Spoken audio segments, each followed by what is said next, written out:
Alô galera do YouTube, alô galera de todo o Brasil que curte Opala. Gente, contar pra vocês aqui um problema que eu tô passando aqui. Estressante demais.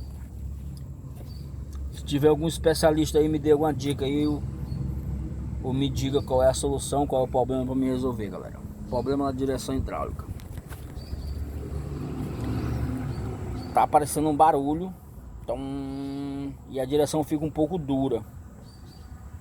Só que ela não fica totalmente dura, entendeu? Ela fica um pouco, não fica normal.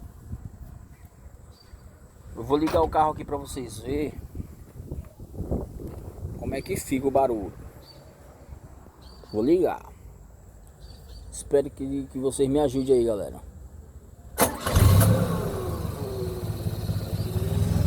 Olha lá.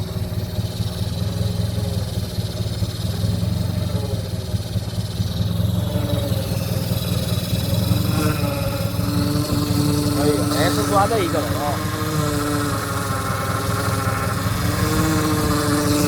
Óleo tem, não é falta de óleo. Óleo tem aí, ó.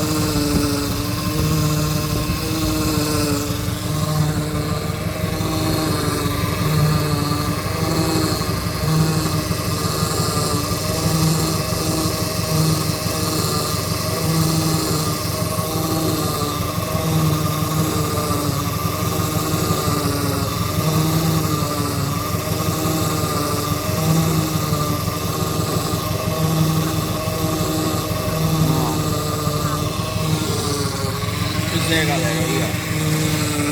Para aí, ó. Para aí. Ó.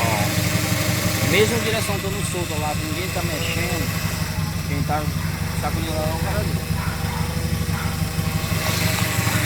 Tem óleo, galera. Olha a direção de novo aí, ó, bom.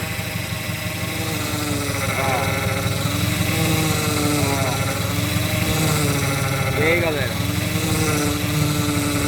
Roda o giro todinho, segura. Todinho, segura.